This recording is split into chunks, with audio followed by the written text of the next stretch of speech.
dia, espero que vocês estejam bem. Hoje a nossa aula vai ser um pouco diferente, nós vamos testar esse novo modelo aqui de aula, né, gravada, e vamos ver como é que a gente se sai.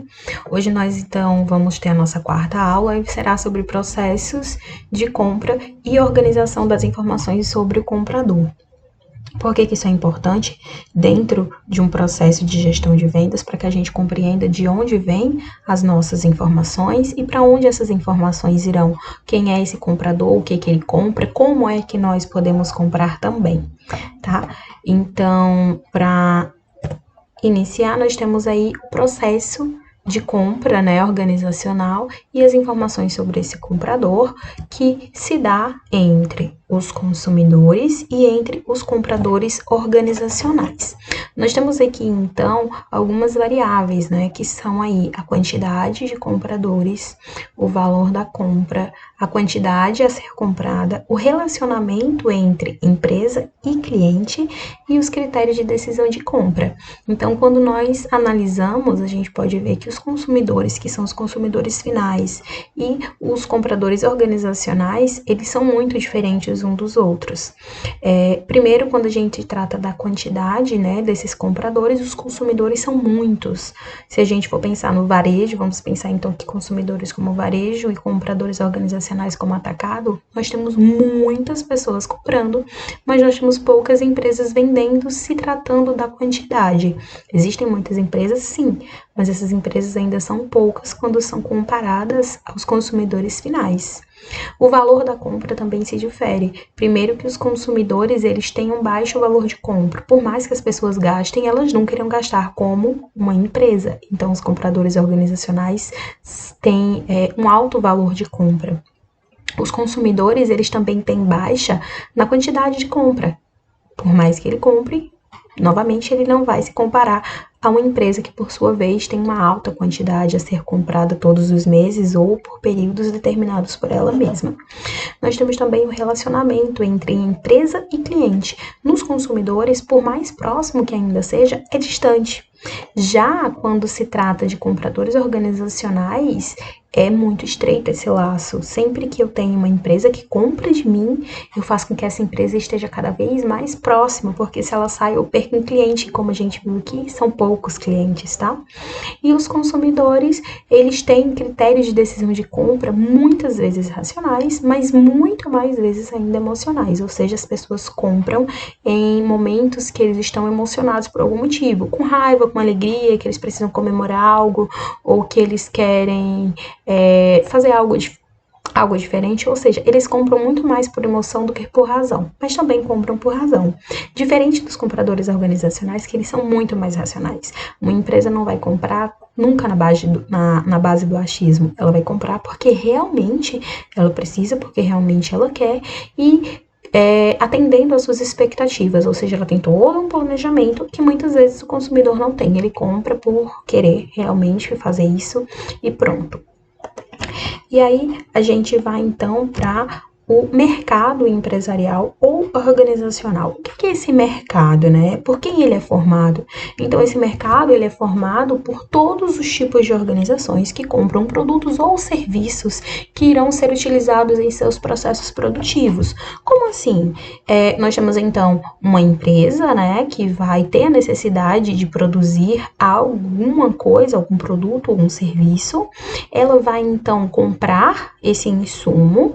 A partir daí, ela vai fazer o quê? Ela vai fazer manufatura, ela vai processar esse insumo que ela coletou e vai levar ele até o consumidor final. Ou seja, então o mercado empresarial ou organizacional vai ser sempre organizações que compram produtos ou serviços que vão utilizar de alguma forma dentro do seu processo de produção.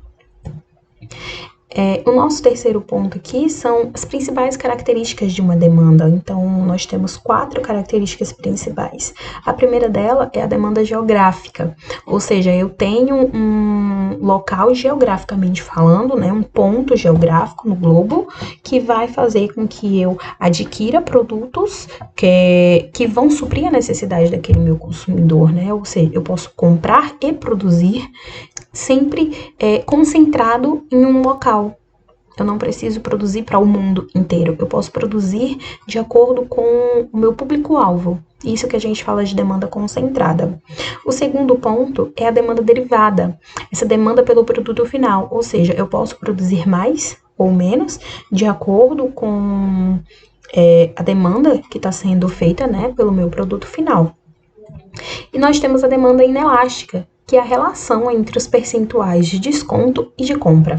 Ou seja, como é que cada vez que eu produzo, eu tenho que gerar algum benefício para o meu cliente para que ele consiga consumir esse produto. Eu já disse para vocês e repito, né, o valor, ou melhor dizendo, o preço de um produto não é o que faz uma pessoa comprar ou não, mas o desconto muitas vezes impacta. Se eu estou empatada ali com alguma empresa que produz o mesmo tipo de produto que eu, ou serviço que entrega com a mesma qualidade, ou seja, o que vai me diferenciar dessa pessoa? No final, realmente, pode ser o desconto, né? Então, essa demanda, ela é inelástica a partir da relação entre os percentuais de desconto e o percentual de compra. Ou seja, quanto mais desconto eu dou, mais o meu cliente compra, ou tanto faz, ou é o inverso, né? E nós temos aí, por último, não menos importante, né, a demanda flutuante, que é a relação entre as demandas, ou seja, quanto mais demanda eu tenho, mais eu produzo, quanto menos demanda eu tenho, menos eu posso produzir. E aí nós vamos então para, desculpa, o processo de decisão de compra. O que é que faz uma pessoa comprar? O que é que faz o meu cliente comprar de mim? O que é que faz eu comprar do meu fornecedor, né? O primeiro ponto aí é o reconhecimento do meu problema ou da minha necessidade. Se eu tenho que produzir algo, eu tenho que ter insumo para produzir esse algo. Se o meu cliente necessita de alguma coisa, eu tenho que ter, né, suprir esse problema do meu cliente. Então, reconhecer o meu problema ou a minha necessidade é o primeiro passo para o processo de decisão de compra. O segundo é a busca de informações. Ninguém compra, tirando, obviamente, né, aquelas situações de emoção, ninguém compra sem buscar informação sobre um produto. E quanto mais caro esse produto é, mais a gente busca informações. Por exemplo, eu não vou comer em qualquer lugar sem saber qual é a procedência daquela comida, se é boa, se não é boa, se tá dentro do padrão de qualidade sanitário ou não. Da mesma forma que eu não vou comprar um carro, uma moto, um celular, sem saber das informações dele, né? Sem saber se aquele produto é ou não viável para o que eu tô querendo, se ele vai ou não suprir a minha necessidade. O terceiro ponto é avaliar todas as alternativas existentes, ou seja, dentro dessa minha busca de informações eu vou encontrar uma vasta opção de informações ali, de produtos, de processos, de serviços, daquilo que eu esteja com necessidade no momento. Então, eu tenho que avaliar todas essas alternativas. O quarto ponto é a decisão de compra. Eu posso ou não querer comprar a partir dessa minha avaliação. A partir daí, esse processo de decisão para. Ou seja, eu tive aí o meu problema, né, a minha necessidade, eu busquei informações de como suprir, avaliei todas as alternativas e agora eu vou para aquele final. Eu compro ou não compro? A partir dessa compra, né, ou não, a gente tem um processo de avaliação. Ou seja, eu tenho que avaliar essa minha compra. Quantas vezes a gente não compra algo e esse algo fica de alguma forma parado, que a gente muitas vezes chega nem a utilizar, porque foi uma compra sem ter todos esses processos. Eu não tinha um problema, eu não busquei informações, eu não avaliei, eu não tive a decisão. Ou seja, eu comprei por impulso, eu comprei por emoção. E dentro de uma empresa isso nunca pode acontecer. Eu não posso comprar pela emoção, eu não posso comprar porque é barato, eu não posso comprar porque é legal, eu tenho que comprar dentro de um processo decisório, né? Eu tenho que comprar dentro dos critérios reais da minha empresa. E a gente vai então para as influências na decisão de compra.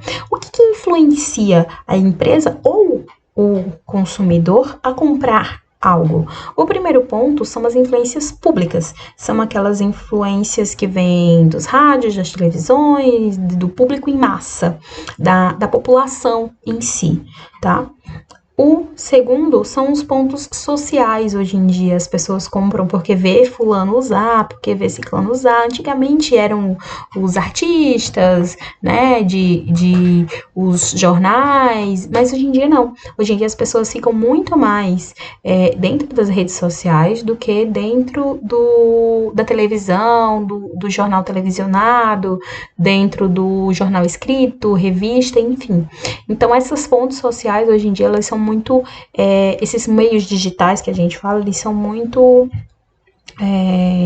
muito mais assíduo para as pessoas estão muito mais dentro dela e isso acaba tendo uma grande influência na decisão de compra, né? Se as pessoas estão usando muito, então eu vou comprar. Se as pessoas não usam, se ninguém tá falando, muitas vezes eu nem sei que esse produto foi lançado.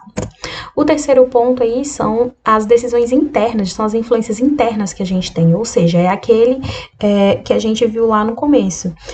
O cliente realmente sentir a necessidade de comprar ou não, tá? Vai suprir essa minha necessidade, esse meu problema, tem algo que vai me ajudar, me auxiliar, me fornecer dentro desse processo de compra. Então é uma decisão interna da pessoa, é a influência que ela mesma tem sobre aquele produto ou serviço que está sendo ofertado.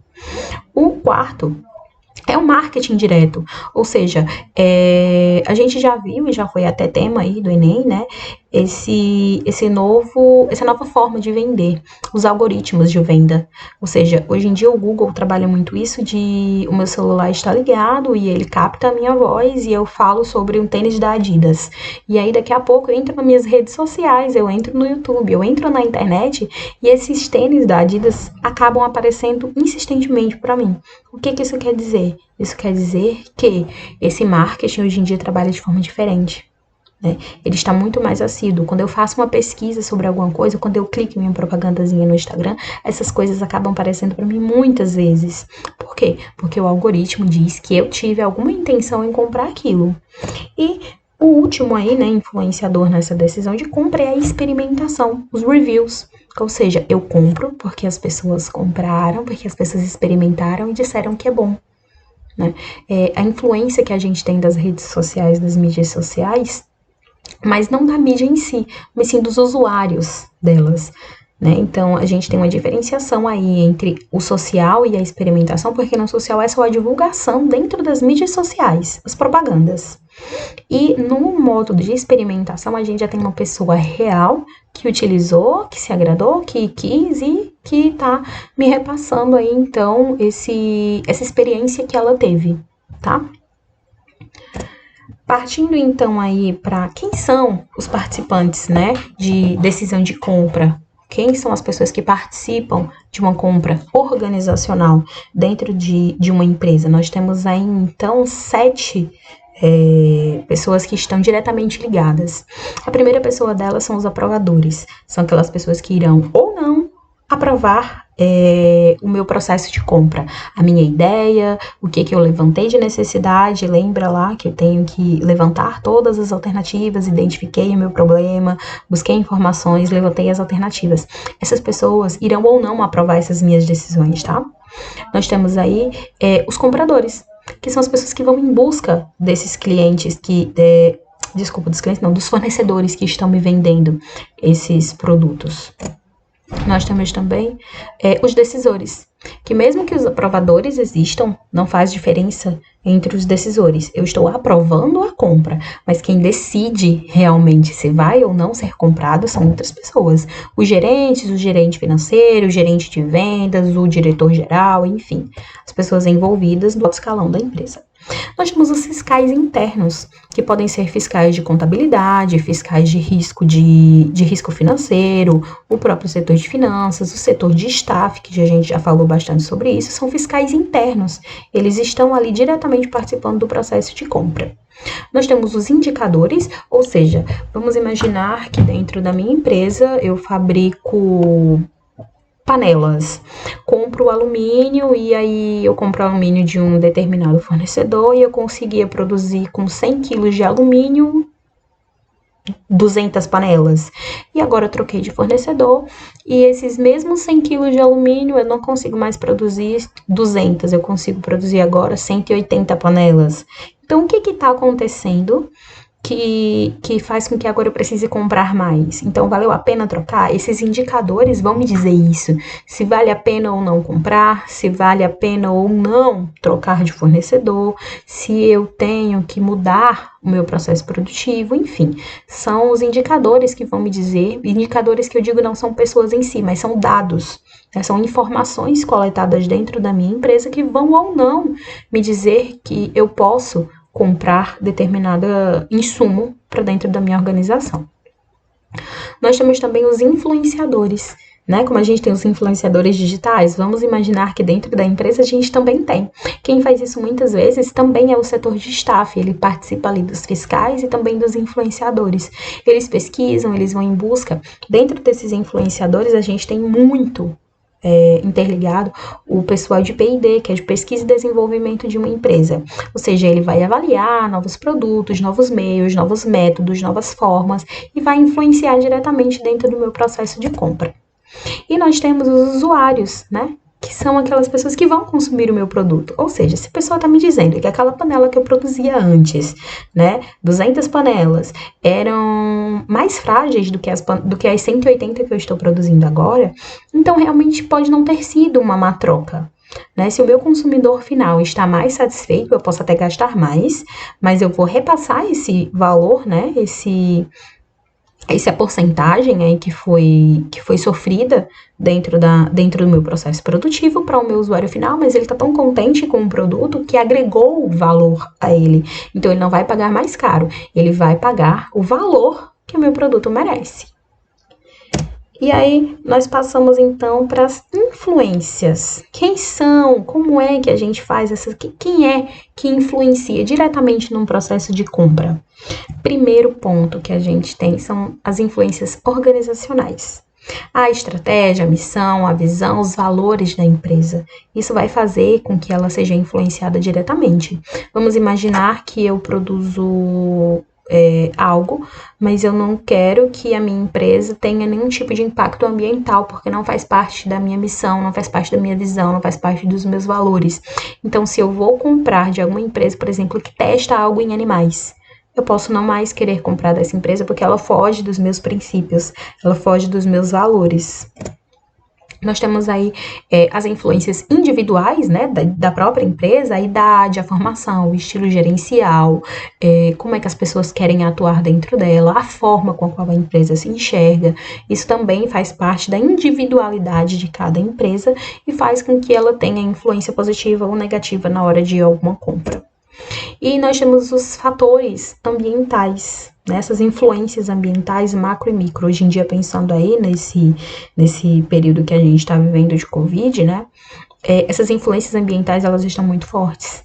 Eu tenho um microambiente, né? Vamos imaginar uma empresa, uma loja que está fechada, então para que ela vai comprar se ela não tem a quem vender, como vender, por que fazer? E nós temos o macroambiente, que está da mesma forma, ou seja, não é só a minha cidade que está sendo afetada, não é só a minha empresa, é o mundo, é o globo como um todo. Então isso também impacta dentro da minha organização. E aí nós temos os interpessoais, né, os diretos, das pessoas que são as influenciadoras. Lembra que aqui nós tínhamos os influenciadores. Então, esses influenciadores, eles vão estar dentro da organização dizendo o que deve ser feito, o que não pode ser feito, como deve ser feito, de que forma, quando, enfim, né? E aí nós temos os 7 Os, né? São 7 Os de um processo de compra organizacional. O primeiro O que a gente tem dentro desse processo, obviamente, é a organização. Quem vai comprar? A gente tem que ter muito bem definido qual é a organização que vai comprar, quais são os critérios que ela tem. Nós temos, então, o objetivo dela. O que vai ser comprado, né? Para que vai ser comprado? Qual é o objetivo que eu tenho com essa compra? Nós temos, então, o objeto, o que de fato vai ser comprado, né? O físico, qual é o insumo, qual é se é uma máquina, se é um veículo, se é um insumo realmente produtivo. nós temos a operação em si, o processo de compra, né, com quem eu vou negociar. Nós temos os ocupantes, que são todas as pessoas que estão envolvidas dentro do meu processo de compra, os fiscais, os compradores, os aprovadores, os indicadores, aqueles usuários. E nós temos aí a ocasião. Para que eu vou comprar? Quando eu vou comprar? Baseado em que eu vou comprar? E nós temos os outlets, que são os pontos de vendas, né? Lembrando aí que esses 7 Os, eles são unificados, né? Que as empresas utilizam sempre dele para que consiga se planejar um processo de compra. E aí nós temos uma tríade organizacional de compras, ou seja, as compras estão sempre ligadas em 3 pontos. Esses pontos são de marketing: o marketing externo, o marketing interno e o marketing de relacionamento. Para que esse marketing exista, como a gente pode ver, ele é meio que cíclico. Engraçado, né? Falar que um triângulo é cíclico, mas ele segue em um fluxo, né? Então, aqui o marketing externo, o interno e de relacionamento. Como é que eles se ligam? Como é que eles se interligam? Primeiro, o foco dele, a ponta desse triângulo, né, é o comprador. O comprador, ele tem que ser ligado à empresa. E aí, ele vai dizer qual é a necessidade, qual é o problema que ele tem. Então, ele vai utilizar de um marketing externo para a empresa, para comunicar para a empresa que ele tem algum problema. Essa empresa, ela tem que direcionar esse problema do cliente para o seu colaborador, porque a empresa não faz isso, quem faz são os colaboradores dela. Ele utiliza então do marketing interno da empresa. Esse marketing interno vai ligar o problema do consumidor até o colaborador. Esse colaborador, por meio do marketing de relacionamento, vai conseguir resolver qual é o problema desse meu cliente aí, ou o meu próprio problema, né? E vai me dizer, então, como é que eu vou atuar. Tudo isso lembrando que faz parte da tríade aí organizacional desse processo de compra e que vai me dizer ou não se eu consigo ou não adquirir alguma coisa. Lembrando que esse comprador pode chegar direto para a empresa ou direto para um colaborador, que é o caminho que todas as empresas esperam. Por quê? Se eu tenho um marketing de relacionamento, eu elimino o marketing externo ou reduzo, porque atrair clientes é muito mais caro do que eu manter os clientes existentes. O marketing de relacionamento é mais barato do que o marketing externo e muito, muito, mas muito mais efetivo, tá? Lembrando, então, que todos os marketings fazem parte, né? Eu não consigo atuar só com um ou com o outro, eu tenho que ter os 3 para que eu consiga ter a tríade da compra, para que eu consiga elaborar bem os meus produtos e os meus serviços para atingir o meu foco, né? Que é o meu comprador. E aí nós temos o método SIM, na verdade, né? O Sistema de Informações de Marketing. O que é esse processo de informação de marketing? Para que eu consiga comprar alguma coisa, vocês lembram que a gente acabou de falar que era importante eu ter as informações, saber qual é o meu problema e adquirir informações. Então, eu tenho que coletar informações para dentro da minha empresa. Eu tenho que coletar as informações de saber o que meu cliente espera, o que o mercado está fazendo, o que as pessoas estão produzindo, o que se está comentando, como se está fazendo isso. Depois que eu adquiro todas essas informações, eu tenho que organizar, saber o que é viável, o que não é viável, o que é importante, o que não é importante e como é que isso vai atuar dentro da minha empresa. E eu tenho depois que fazer a distribuição dessas informações, colocar nos setores devidos, nas informações necessárias, nas pessoas eficientes, nas pessoas que irão cumprir esse processo. E aí volta tudo novamente, retorna as informações e aí a gente vai dentro desse sistema, coleta, organiza e distribui e faz isso consequente vezes, assim, inúmeras vezes, para que a gente consiga ter aí de fato uma elucidação, digamos assim, dos nossos problemas, dos nossos impactos dentro dos nossos clientes, dentro da comunidade na qual nós estamos inseridos. E, por último, não menos importante, a atividade está disponível lá no Classroom, queridos. Espero aí que a gente tenha conseguido compreender mais sobre esse processo de compra organizacional. É uma aula rápida, prática, e a atividade está esperando vocês lá. Qualquer dúvida, qualquer coisa que vocês tenham, né, qualquer não entendimento sobre o conteúdo, vocês deixam lá dentro da atividade. E lembrando também que vocês vão fazer por meio do formulário, a atividade, e que após terminar esse formulário, vocês irão retornar ao Class e clicar em marcar essa atividade como concluída, porque senão eu não consigo visualizar. Ok, pessoal? Um beijo e até a próxima!